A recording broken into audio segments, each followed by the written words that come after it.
Hello, Monetization Nation. When customers have great experiences, they want to buy more and are more loyal. A positive customer experience often results in positive word-of-mouth referrals. 73% of customers say a good buying experience is key in influencing their brand loyalties. Daniel Burstein is the Senior Director of Content and Marketing at MECLABS Institute. He oversees all content marketing coming from the MarketingExperiments and MarketingSherpa brands, while helping to shape the marketing directions for MECLABS Institute, digging for actionable discoveries while serving as an advocate for the audience. Before joining MECLABS Institute, Daniel was Vice President of MindPulse Communications, a boutique communications consultancy specializing in IT clients such as IBM, VMware, and BEA Systems.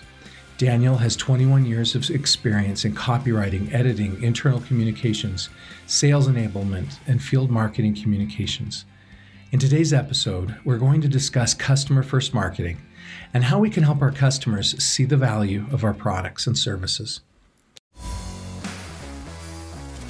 Tectonic shifts are constantly transforming the earth and business, causing destruction and huge growth opportunities. I'm Nathan William, the host of Monetization Nation, where we learn how to leverage business tectonic shifts to transform monetization. We are super grateful that Daniel is joining us today. Thank you. Thanks for having me here, Nathan.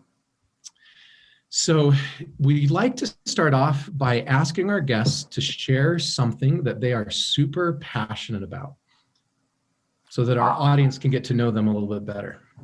This is a great topic. So I'm passionate about something we call customer-first marketing. We've done a lot of research into this. So there are different ways to succeed as a marketer, but from different studies we've done and different research we've done, we found one of the most successful things you can do is put the customer first with your marketing. So a lot of times, some of the things we're working on, we have to ask for a conversion, we have to ask for an action, we're creating a product. So the best thing you could do is go back with your team, and we can maybe get more into this later into the interview, and ask, what can we do to put our customer first? And I know you like stories, so I'll give you a story to explain how this might work in real life, right? Always. So I'm married. So let's say I'm supposed to take the garbage out every Sunday. And let's say I take it out, 30 Sundays in a row. And on the 31st Sunday, I don't take the garbage out. That's that action. I don't take the garbage out. And so my wife, is she going to get mad at me? Well, she's going to think, well, what's his motivation? He normally does it. He doesn't do it this time. It's fine. It's not a big deal. Let's say same action. I don't take the garbage out on that Sunday, but I never take it out. I always complain about it. It's always an issue. What's going to be her reaction? She's probably there's going to be a little more friction in our relationship. She's going to be a little more kind of frustrated with me for not doing it. So you can have the same action, but with a different motivation behind it, with a different assumption of a motivation behind it from the person on the other side. They react very differently. So the same is true from some research we've done with 2,400 US consumers of how consumers look at our companies. When consumers perceived that they were being put first, their needs and wants were being put first by the company could take the same action as a company where they perceived the company was more out for themselves, out to take advantage of them. The customers who perceived they were being put first were way more into the company, way more satisfied, way more likely to be repeat customers. So if there's everything else we talk about, there's one thing you leave from this conversation. When it comes down to difficult decisions you and your teams have to make, think, how can we put the customer needs first while obviously also achieving our business goals? And not just putting the customer's needs first, but helping the customer feel that their needs are first. That's a very good point. So I think I hear we might be getting into some of our value proposition methodology at some point in this podcast, which would be exciting. But one of the important things behind that methodology is understanding the difference between actual value and perceived value. And so this is our jobs as marketers and business people in the world. Like as a marketer, we are so fundamental to the entire operation of our economic system, Nathan, right? Our economic system is capitalism. And what does capitalism really mean? It means choice. So every other person who's employed right now, if you're working in a factory, if you're in product development, if you're delivering services, if you're driving a bus, whatever you're doing, the only reason you have that job is because of a marketer. So what companies do, what businesses do, is they create value, right? They create all this actual value. It happens behind four walls. We don't see it happening. Customers don't even know what value it is. But what our job as marketers to do is communicate perceived value. Have the customer perceive the value of what the company's creating. That's why we have content marketing. That's why we have all this other marketing we're doing. When we do that job well, a lot of people have jobs in our company, right? They're building things, they're making things, they're developing things. We do that job poorly, the customer chooses someone else. So when we break it down, marketing is the vital role in society. And what the nuance of what you're saying here is very important. I want to make sure that the viewer, the listener understands this, because this is very important. We can't just provide value to our customers. Our customer has to perceive the value we are providing. And those are two very different things. And it's a big mistake that I would say most companies make. They provide so much value to the customer that they don't even communicate to the customer effectively, that the customer doesn't even realize they're receiving. And as a result, it makes it a lot harder to make the sale. We've got to make sure that the customer can perceive all of the value that we are providing to them. Yeah, I'll give you two stories, two examples to get you thinking about this. At one point in my career, I worked in luxury real estate. And it's a very funny thing in luxury real estate that the developers invest a whole heck of a lot of money in the sign in front of the development. And why do they do that? Well, there's a lot of factors that go into making a very nice luxury real estate development, right? Like, how well is the home built? Is it up to code? Will it stand up to a hurricane? Do they have good amenities? At Sunday at 5 o'clock, are they going to have something for my grandkids to do if they're visiting? These are difficult questions to answer, but an easy question to answer when you're driving up is, do I see a really nice sign out front or not? So the funny thing is, some of these developments, they have like Versailles out front, this amazing sign, this amazing signage they develop in. So when people drive up, when I drive up, if I'm deciding to buy, or even more importantly, once I buy, when someone's driving up to visit me, right, they see and they think, wow, this is a really nice development. So one question you can ask for your own products, your own company, what is your sign out front? Is it your website? Is it, the free version of your course that you give, that first course? What is that sign out front that is an indication to the customer that this is the thing they're looking for, that this has a lot of value, that helps them perceive the value? I want to give one other example real quick. This is research from Michael Norton of Harvard. He spoke at our event before. We have some interviews with him on our website, MarketingSherpa. And he did research into what he calls trust through transparency. So again, this comes down to value perception. A lot of times, people just don't understand what went into making the product or service they're buying.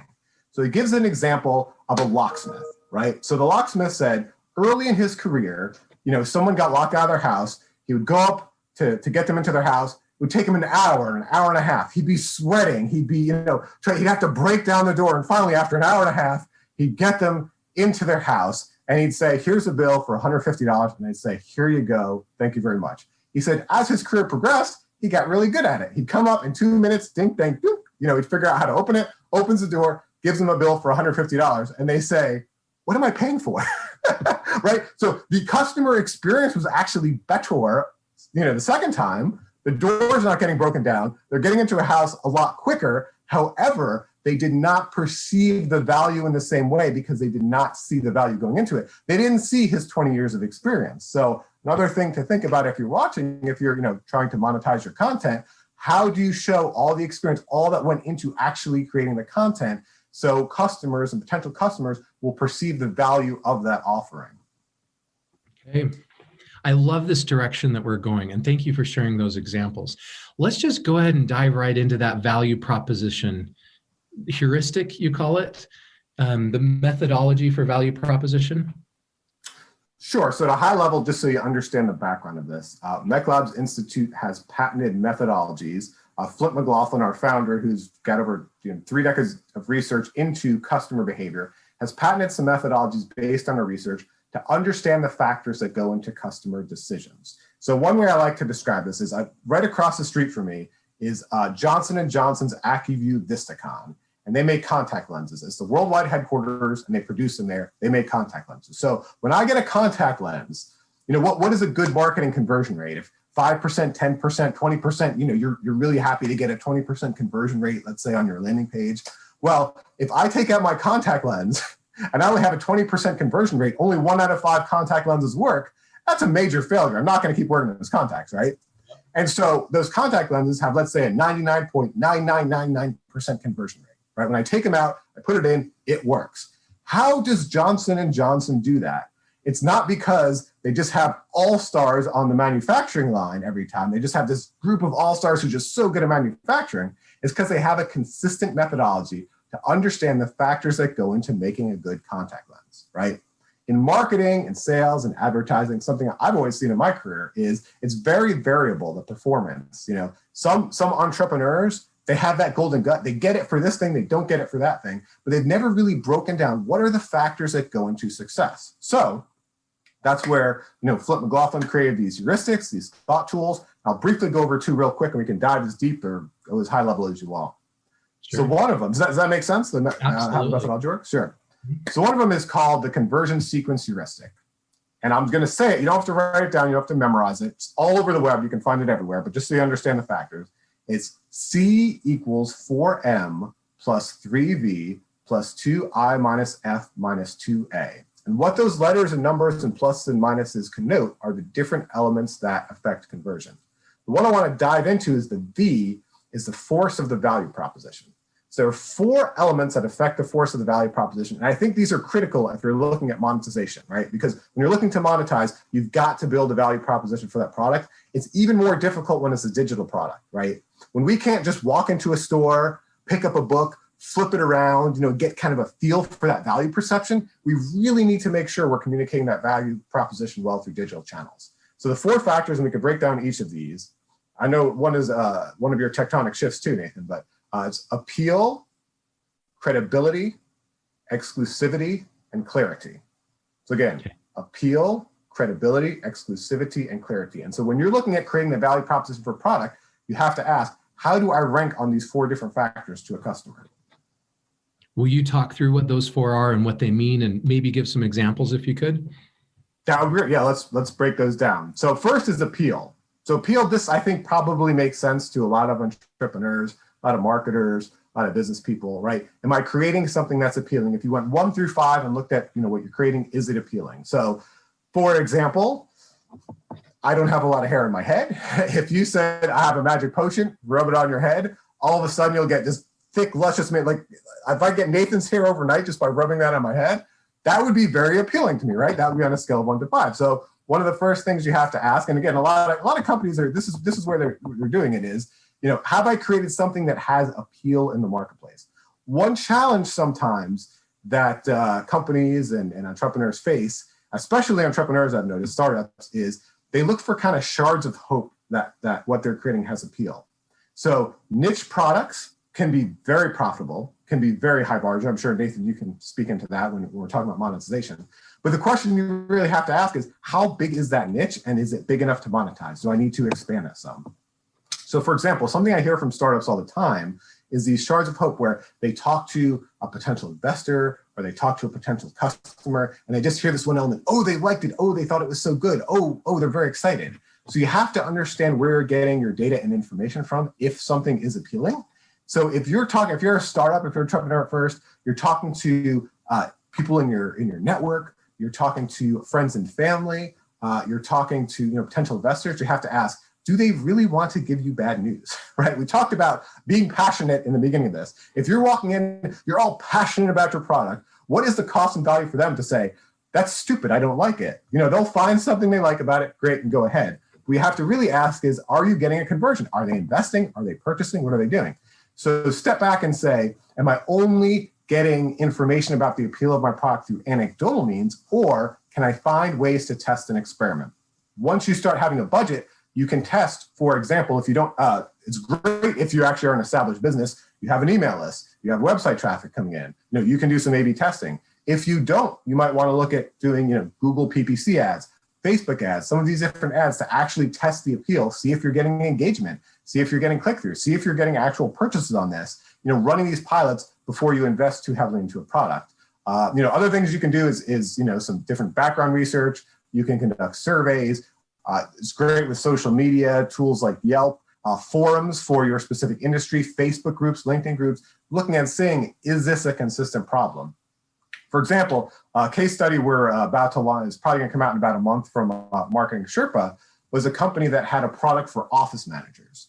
It's a big, they're trying to figure out what do we need to make for office managers. They're trying to make a platform that would be appealing. So what they did is they looked at the top Facebook groups that office managers joined.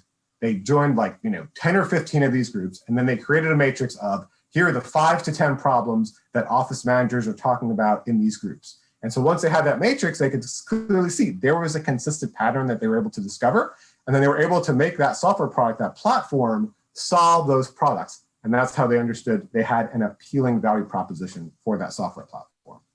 Okay, so the next one, and this is one of your tectonic shifts, so feel free to add in your own thoughts on this, is credibility.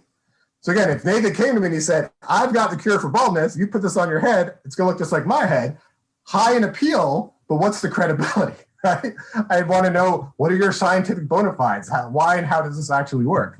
So credibility, we found, is a place very, very many value propositions are lacking. So previously in my career, we talked about, I've worked as a copywriter. And so when you work as a copywriter for an advertising agency, sometimes you're in conference rooms, boardrooms with clients, and they get all excited and talk all about, okay, here's what we do, and that's what we do. We've got these features and benefits, boom, put it in there, copywriter. If you are a copywriter, I say to you, you have to be an advocate for the customer. All marketers have to be advocates for the customer. It's very easy to get in these meetings and have group think and say, oh yes, this is amazing. This is the most wonderful thing ever.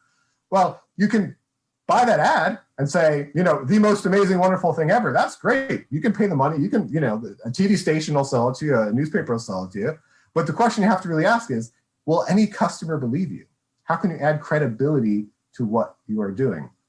So, and that's where things, and you can speak to it as well, Nathan, is having some third-party certifications, having customer reviews, having testimonials, talking about, when we talked about the perceived value, sometimes it's just a matter of showing that process more. So if the guy looking to open if the locksmith looking to open the door walked up and he said, before he even went to open the door, he said, okay, just so you know, I've been doing this for 30 years. And I found out a simple process to unlock this in 2 minutes by doing bip, bap, and boom. He's like, or I could take an hour and a half to break down your door. Which would you rather I do? And when he's kind of explaining that process, again, that builds up credibility. This is where content marketing can come in.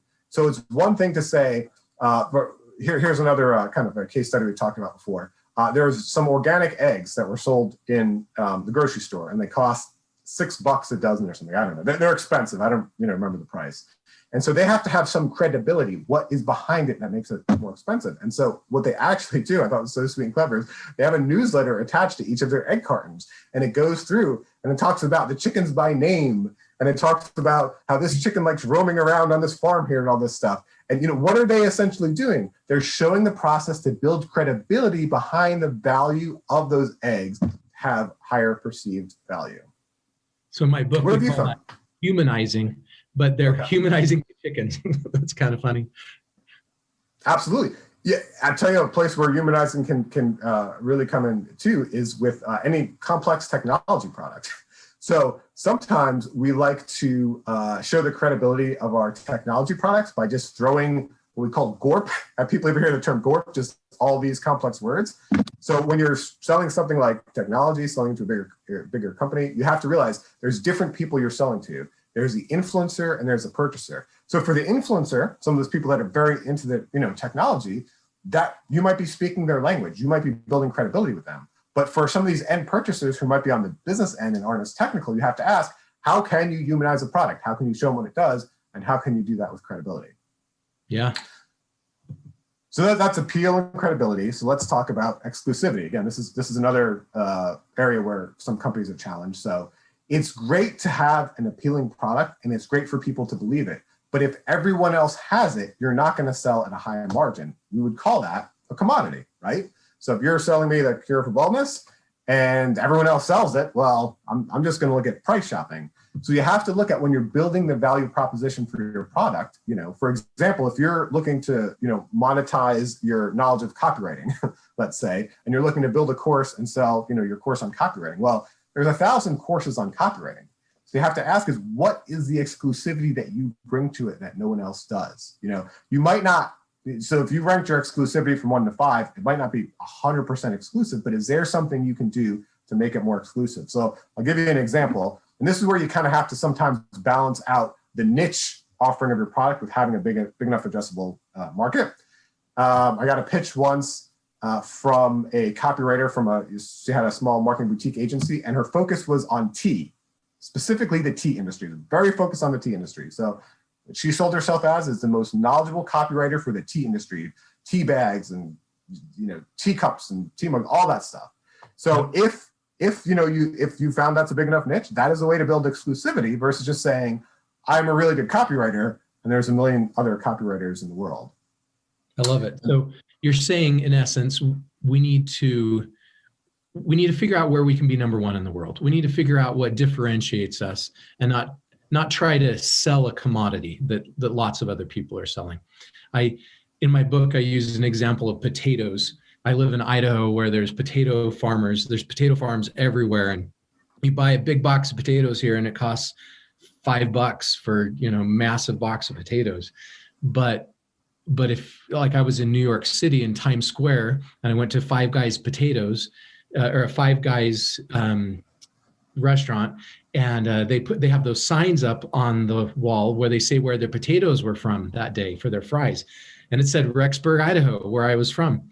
And so the Five Guys franchise owner in New York City in Times Square had been able to figure out how to take the commodity from Rexburg, Idaho, and turn it into a premium product, a Five Guys French fry that he could sell for a lot more money.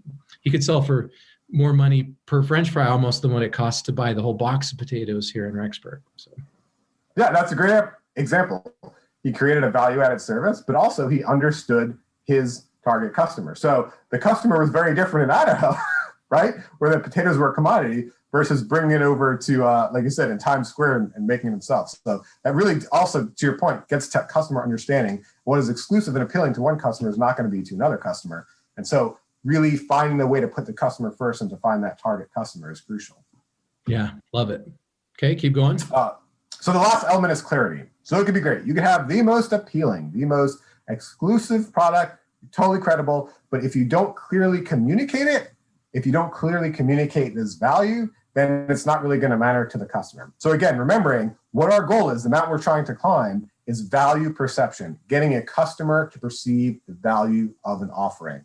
And many times, I was an advertising copywriter. I am creative by nature. I love creativity. But what creativity does in advertising and marketing is it gets someone's attention, right? Then what we have to do is convert that attention to interest and actually get them to purchase. And sometimes when we overdo these things to get their attention, we're not going to convert it to interest because we're not going to clearly communicate the value. So you have to think about, how can I clearly communicate that value? So here's one example. MECLABS Institute, which is the parent organization of MarketingSherpa. We work directly with companies to help them understand their customers better, to improve their conversion, ultimately improve revenue. We're working with a company that sells data, like a data broker essentially. And their headline on their landing page was looking for the most, looking for the most accurate data, your search is over, your hunt is over, something like that. So that's appealing. If you're looking to buy data, obviously you want accurate data, but is it very credible or clear? So would I believe it? Do I clearly understand why? And so when our team of analysts was working on that landing page, and this is something we call buried value, it's the buried treasure that many companies have, we found out at the bottom, it turns out that they made sure to call every single contact they had in their database every 3 months or something like that. And so we took that little piece of information from the bottom, which was very clear for the value they offered. That was the exclusive value they offer in the marketplace. And we made that the headline. And it was something like, we make, 8 million hours of calls every year. So, so our data is reliable, right? So that's a lot clearer than just saying, looking for the most reliable data, your search is over. And because of that, they got a huge lift in conversion. So one thing I advise, if you're, a marketer, copywriter, if you're working in an agency, you really got to sometimes hunt through what the company is communicating to look for that buried value, that hidden treasure. Sometimes it's buried in a landing page. Sometimes it's on the about page. One example, I was working with a company that had a very exclusive and unique patent. And when you talk to the business folks, they're very excited, hype it up, world-changing, world-beating. It's going to be amazing, which sure it will, right? But I don't understand why or how. And they actually had an interview with the researcher who developed this patent in Oxford or Cambridge. It was somewhere in the UK. It was this 10-minute interview where the guy actually goes through and explains it. And once I saw that, the light bulb went off like, oh, okay, I understand how it works now. And then you can clearly communicate it to a customer and clearly communicate that value versus, again, just say, I mean, how often have we seen this? Scalable software, right? The best technology, world-class, a leading company. Like we've seen all those words so many times that they become what I call blandvertising. I like to use the example of North Korean propaganda. So if you've ever seen North Korean propaganda, you've seen that, the dear leader had, the first time he golfed, had like 10 holes in one or something like that. And all of these kind of ridiculous claims. They can make those claims, but if you don't clearly understand how they're true, again, the customer's not going to believe any of it. Thank you so much, Daniel, for sharing your stories and knowledge with us today. Here are some of my key takeaways from this episode. Number one, if we don't put our customers first, they won't put us first. Number two, if there's one question we have to ask, it's how can we put the customer's needs first while also achieving our business goals? Number three, it's important to show our customers all the work and experience that went into creating our content so they can perceive the value we're offering. Number four, to make sure our products have exclusivity, we need to ask, what is the exclusivity that we bring to this niche that no one else does? Number five, what is exclusive and appealing to one customer is not going to be to another customer. That's why it's important to identify and target our ideal customers. If you enjoyed this interview and want to learn more about Daniel or connect with him, you can find him on LinkedIn or visit the MECLABS website at MECLABS.com. And there's links to both of those sites on the blog for this episode. Did you like today's episode? Then please follow these channels to receive free digital monetization content. Number one, you can get a free monetization assessment of your business and subscribe to the free monetization e-magazine at monetizationnation.com. Number two, please subscribe to the Monetization Nation podcast and YouTube channel.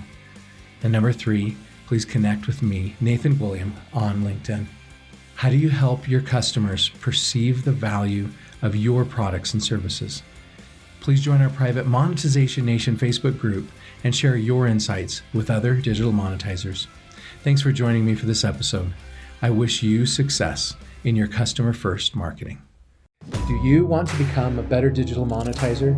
To receive great monetization stories and secrets, please go to monetizationnation.com and join free. And if you liked today's episode, please subscribe to the show and share it.